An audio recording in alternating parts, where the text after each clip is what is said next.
Hey everyone, I don't know about all of you, but winter has never been one of my favorite seasons. However, I do like this specific time of the year because I get to reveal my top 10 books from the previous year, along with seeing what everyone else lists as their top 10 books. So I do like this BookTube season part of winter. For my top 10, it's going to be similar to all my previous top 10s where each author will only show up once on this list. I really like my top 10 this year because I feel it's pretty well-rounded. It's almost equally split between self-pub and traditional pub. And then even with traditional publications, you have some old, well-known books along with some new releases. And then self-pub, you have some big self-pub names. And then there's some self-pub on this list where I think there might be less than 100 ratings for these books. Now, around this time last year, I put out a video predicting what my top 10 books were going to be. So after I reveal what my top 10 actually are, I'm going to go back and revisit that list and see how close I actually came to my predictions being right. So without any further ado, let's get started. Coming in at 10 was Legends and Lattes by Travis Baldree. I was not expecting to like this because of all the hype I heard. I thought it was gonna be overhyped, plus cozy fantasy just didn't seem like it was gonna be something I enjoyed. But not only did I really love reading the book, it was really invested in this coffee shop. It made me want to go hang out at a coffee shop, and I'll admit, I did have a couple cinnamon rolls after reading the book. So this book quite literally made me leave my house to go do something, which not many books are that good that get me to get up and make a change in what my plan was that day. Coming in at number 9 is probably the most read book on my list, one of the most read books I own. That's The Name of the Wind by Patrick Rothfuss. Now, for obvious reasons, I was not planning on reading this series anytime soon.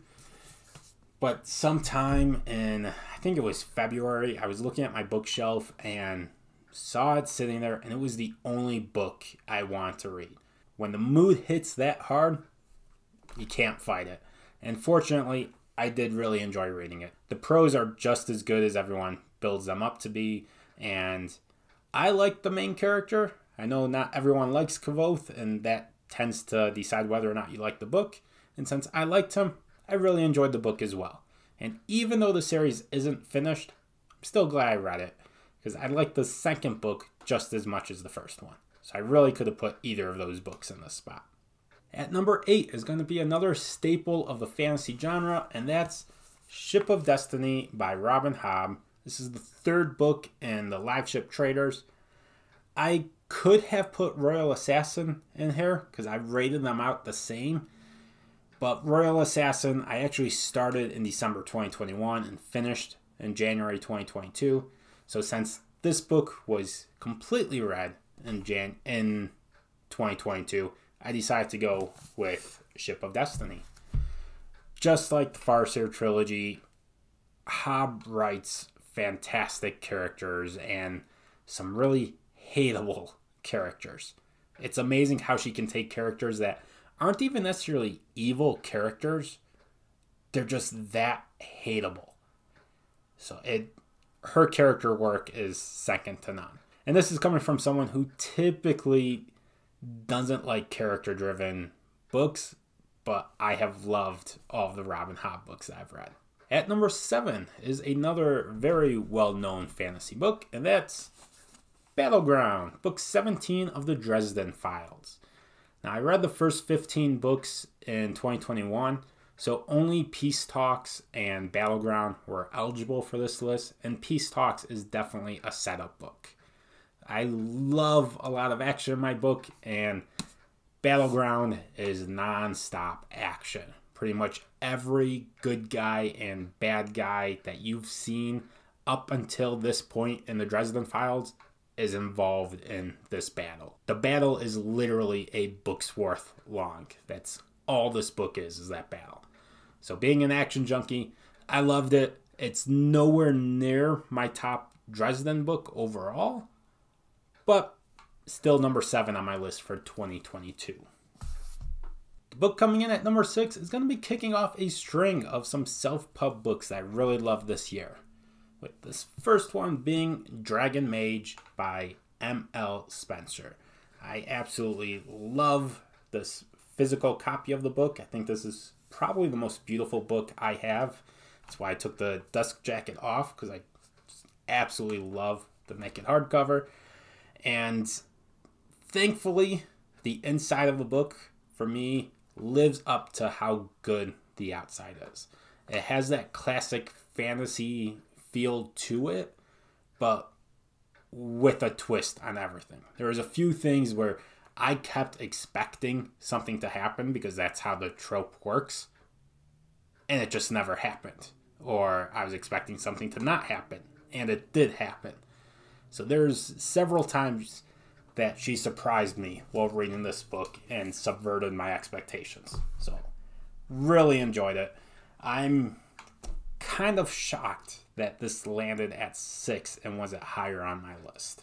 But that just goes to show how much I really enjoyed the top 5 books from this list. Besides rating out of 5 stars, I also do ratings out of 100 for each book, and I start this at the end of 2021. So every book in 2022 went through this rating system. And these 5, one of them got rated 94 out of 100. The other 4 all got rated 93.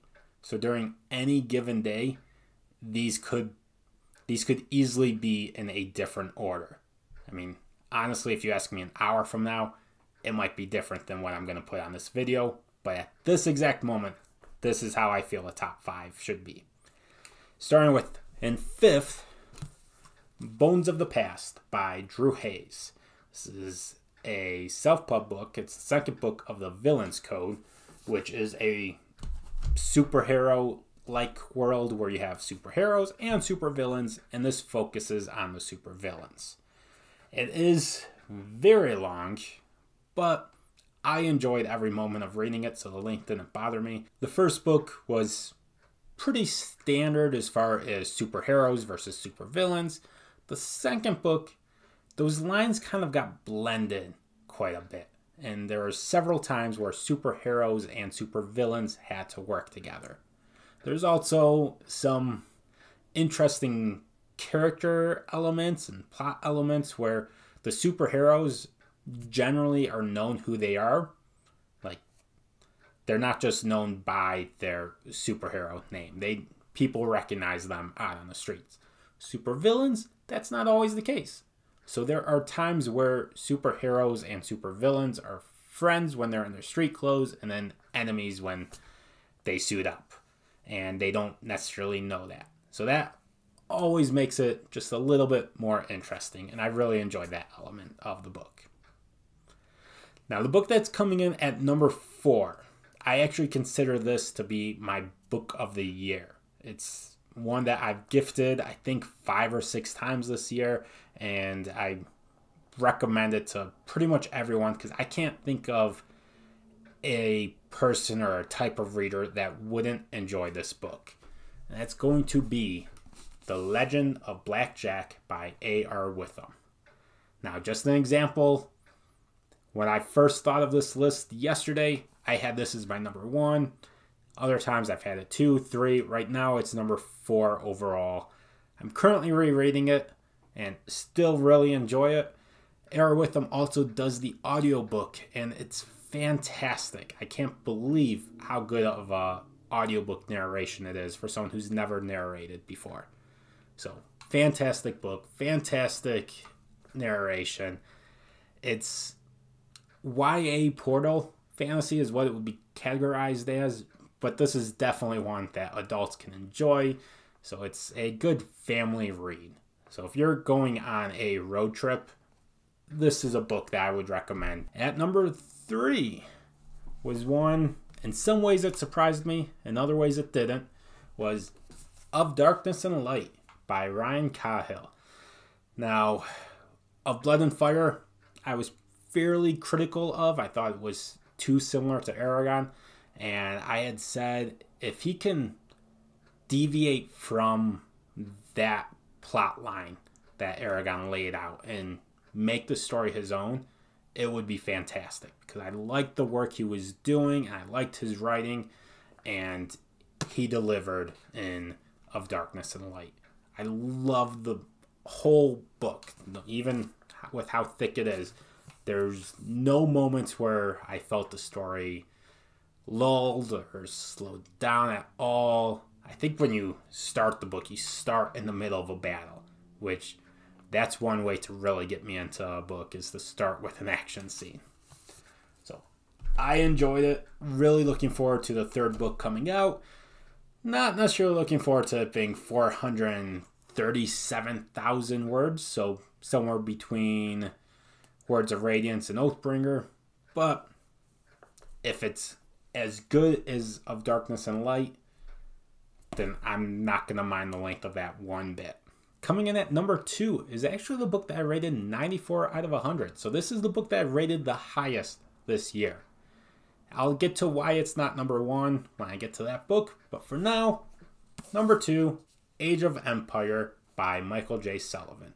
This is the conclusion to his Legends of the First Empire series, which Sullivan knocks it out of the park when he finishes a series. He writes a whole series before he publishes the first book, which means everything can line up perfectly. He never has to try and fit ideas into books that have already been published because he hasn't published those books yet. So he can tweak all of the books to make sure that he lands the ending just right. And he nailed it with Age of Empire. I absolutely loved it. And I can't wait for Edgeharden to come out in 2023, which is going to be the conclusion of the Rise and the Fall series, which is the bridge series between Legends of the First Empire and the Rhaenyra world. So this book, Edgeharden's kind of complete the whole Rhaenyra universe work. So I'm really looking forward to seeing how well he lands that. Before I say what my number 1 read of the year was, I have a few honorable mentions. They're all self-pub books, and they've landed just outside my top 10. It's going to be Winds of Strife by U.G. Gutman,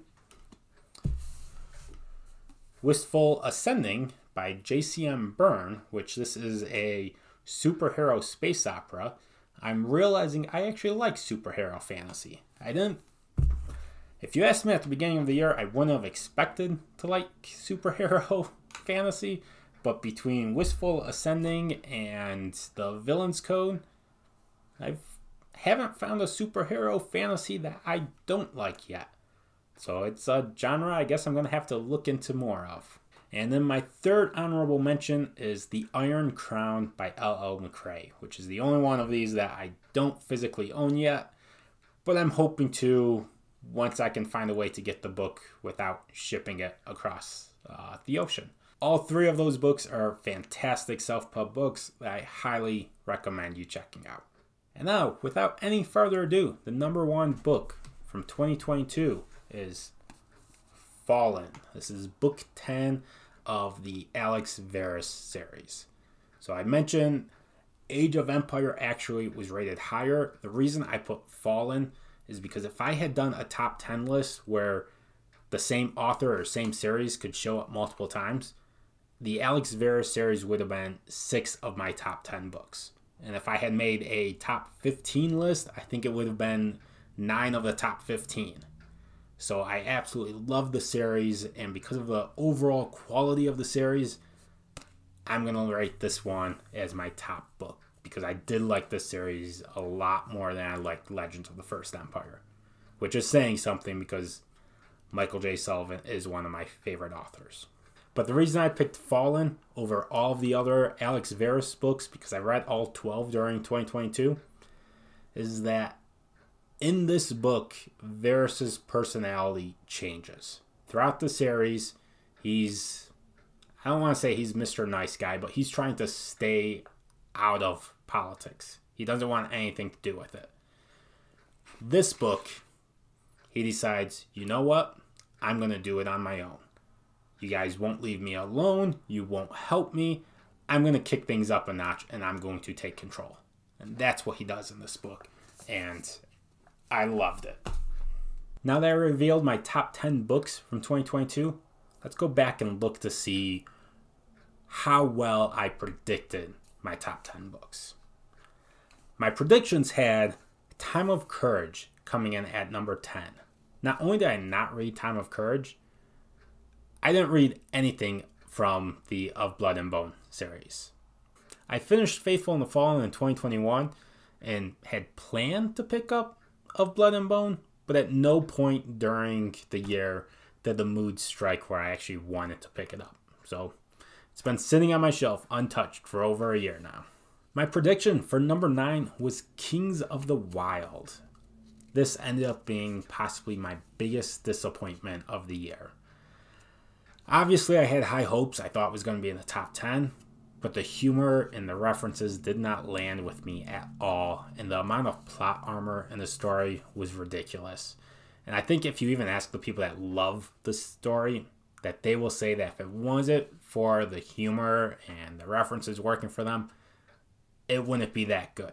That the reason they like it is the humor and the references. So if that doesn't land with you, the plot is not a great plot. There's just so much ridiculous stuff that happens and coincidences that just, no, it just didn't work. So if you don't like the humor, you won't like the book. But if you do like the humor, good.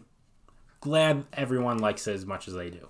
I personally preferred Bloody Rose over Kings of the Wild, which everyone I've talked to that likes Kings of the Wild didn't like Bloody Rose as much. For me, I thought Bloody Rose had the better plot, and for that reason, I enjoyed the book some. My prediction for number 8 was going to be Battleground. I came very close to this one. Battleground ended up as number 7 on my list, so it actually did a little bit better than I was expecting it to do. At 7, I had Bonds of Chaos. Stones of Light, I think, finished 10th in my list in 2021. Bonds of Chaos fell short of that this year. I think I gave it 4 stars. There are just a few too many times where it's like, okay, that's convenient, and it just didn't land as well as Stones of Light. Now, landing at number 6 for my predictions was Age of Empire. I'm kind of surprised I predicted this to be so low. Maybe I had started off Legends of the First Empire, which I wasn't that big of a fan of Age of Myth and Age of Swords. So maybe that's why I didn't expect Age of Empire to be as good as it was. Fortunately, I was wrong, and the series just kept getting better as it went. Now, to kick off the top 5, I had Illborn as my predicted 5th best book of the year. I never read it. There's no audiobook for Illborn, and just never got to the point where I was going to pick up a book that was that size. I've gotten a better idea of how much physical reading I can actually expect myself to do, and Illborn may be on hold until an audiobook is out. I wish I could read more physical books. I don't have the time or the energy to do it, and audio is just the way to go if you want me to read your book. At number 4 was The Lost Metal. Obviously, it's a Sanderson book. Reasonable that I would expect it to be this high. I ended up enjoying it, not as much as I thought I was going to, though. So it's pretty far outside my top 10, but still a good read. I gave it 4 stars. It was another good entry, but I don't think it was anywhere near the Stormlight Archive level or the first Mistborn era level. At number 3, I was predicting Royal Assassin. Now, again, I decided to go with Ship of Destiny instead of Royal Assassin, but either of these could have been on the list, and that came in at number 8 instead of number 3. So a little bit farther down, but still made the top 10 list, so no complaints here. And my prediction for number 2, I think, is actually the most interesting prediction, and that's Of Blood and Fire. This is the first book in the Bound and the Broken series by Ryan Cahill. So I went into the series with really high hopes, and I was pretty disappointed with Of Blood and Fire. As I mentioned, it was too similar to Aragon. But then that lowered my expectations, and then I read Of Darkness and Light, book 2 of The Bound and the Broken. and I absolutely loved it.